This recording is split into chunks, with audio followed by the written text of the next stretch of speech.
My mom shredded my tax papers, on purpose. Twice. She wanted me trapped, broke, and begging. But instead, I used the one sentence she drilled into my head to destroy her entire free-living empire. Want to know how complain to your father?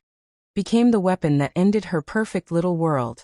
If you've ever been manipulated, belittled, or made to feel like you didn't deserve better, hit that like button. And if you've ever dreamed of delivering justice to someone who treated you like dirt, subscribe, because today's story is the revenge you wish you could give to every toxic parent in the world.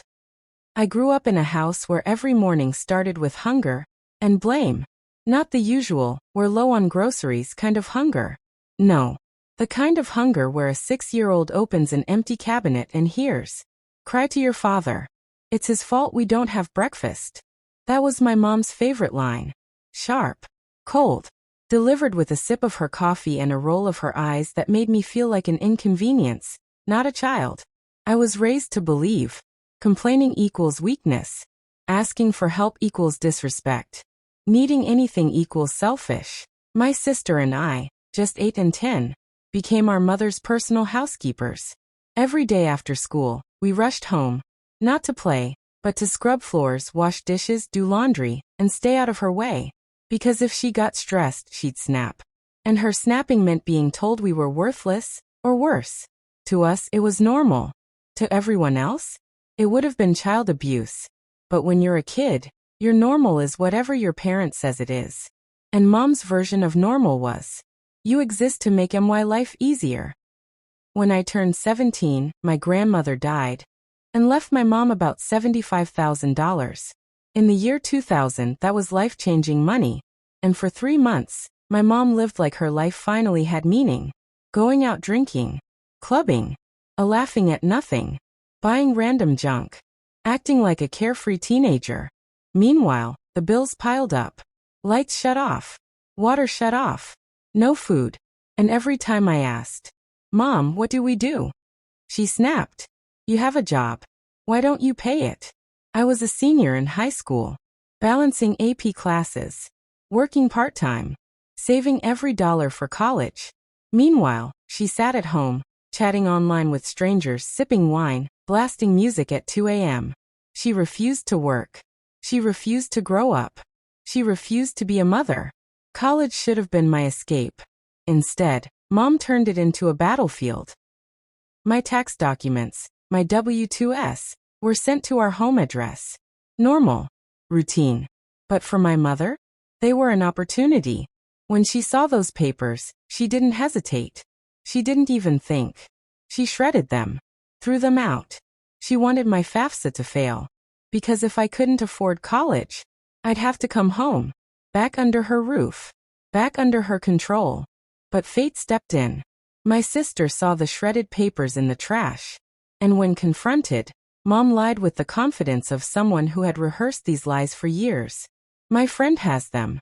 She's doing your taxes." Her friend, who happened to be a CPA, told us plainly, "I don't have anything. And you need to request duplicates." That was the first time I saw someone else recognize what we never dared say. Your mother is unstable. The next year, she did it again. Another set of W-2s. Another trip to the shredder. Another smug smile. This time, I didn't even confront her. I just ordered another duplicate. But I learned something important. She wasn't sabotaging me by accident. She was sabotaging me because she needed me to fail. If I succeeded, she lost her excuse. Her pity card. Her martyr story. She needed a deadbeat ex-husband, ungrateful kids, and a hard life. Because without those roles, she wasn't the victim she wanted to be. The summer before my 3rd year of college, I was working full-time, saving every penny. But mom never stopped complaining. "You're selfish. You don't help me. You eat me out of house and home. You should just drop out. You're not even trying." While I was literally in the honors program. Every time she couldn't pay for anything, even basic food, she blamed me. Then came move-in day. I showed up with my bags, ready for the new year. But the university told me, "You can't move into the dorm until you pay 50% up front, about $10,000. My world collapsed. All I had saved was 1,000. I stood there shaking, holding back tears, realizing. All summer, while I was working nonstop, Mom could have helped. She simply refused. My hands were trembling so hard I could barely unlock my phone when I called my dad. He didn't hesitate. Stay where you are. I'm coming. My dad was there the next morning. Coffee in one hand. A donut in the other. Eat, he said gently. You look like you haven't slept. And then he fixed everything. He marched from office to office, signing papers, negotiating, pushing, demanding answers. He co-signed a loan. Paid the remaining balance himself. Made sure I was safe in that dorm. And over lunch, he told me what my mother had been hiding for years. She had lied about tuition. Lied about expenses. Lied about bills. Lied about everything. He told me he had been paying the mortgage and property taxes the entire time.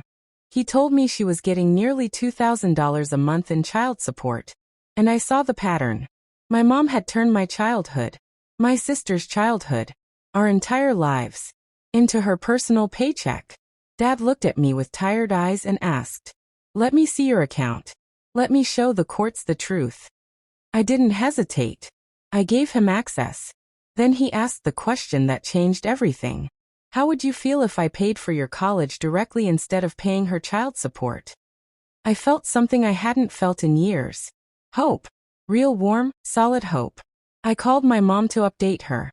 And she laughed. She blamed me for not managing money. Told me I wasted my summer income. Said it was my fault I struggled. And so I played dumb. You're right. That's why I complained to Dad, just like you always told me to. Her silence was electric. Because she suddenly understood that her own favorite weapon was now aimed at her. A month later, she called screaming. What did you do?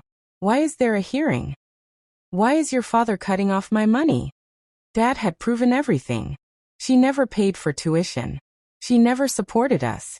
She used child support solely for herself. She didn't contribute, even while we lived on campus. The judge ruled. Heavy checkmark. Dad would pay for my college directly. Heavy checkmark. Child support would stop. Heavy checkmark. He was no longer obligated to pay her mortgage. Heavy checkmark. The house would be sold unless SHE wanted to pay for it. For the first time in her life, my mom had to face consequences. And she panicked. She tried weaponizing guilt. Crying. Blaming. Lying. Manipulating. But nothing worked. Because the truth was finally documented. Seen. Exposed. Her last attempt was the most pathetic. She refused to pay utilities, claiming, "No electricity. No water. So you have to come home and help me. I need you." I laughed. I told her I'd spend winter break with Dad. She cried about Christmas. About being abandoned. About being the victim. But the truth? She had abandoned me years ago. Dad confronted her. Magically, the utilities were turned back on within days. The house sold. She moved to another time zone. Ran out of places to manipulate. Eventually ended up in subsidized housing. Still blaming everyone but herself. Here's the part every viewer waits for, the revenge moment. The justice. The payoff. The final strike. It didn't come from screaming. Or fighting. Or exposing her publicly. It came from using her own line against her. For years, whenever I needed food, or safety, or help, she screamed, "Complain to your father." So one day, I did exactly that. And it cost her. Her child support. Her free mortgage. Her financial safety. Her control over me. The life she built on lies. My revenge wasn't a fire. It wasn't a punch. It wasn't even anger. It was a simple phone call. "Dad, can you help me?" And he did. In the end, her own sentence destroyed her. The day she called crying, begging, blaming me for ruining her life, something inside me clicked. For the first time ever, I didn't feel small. I didn't feel guilty. I didn't feel scared. I felt strong. Because I realized. She never wanted a child. She wanted a caretaker. A servant. A scapegoat. But I grew up. And when I grew up, she lost everything she built on my back. My mom didn't fall because I pushed her. She fell because the lies she lived on finally collapsed. Sometimes justice doesn't look like revenge. Sometimes it looks like freedom.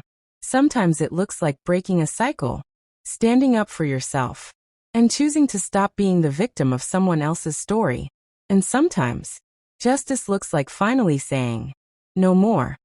If this story gave you chills, smash that like button. And tell us in the comments, have you ever had to walk away from a toxic parent? And of course, subscribe for more true stories that hit straight in the heart.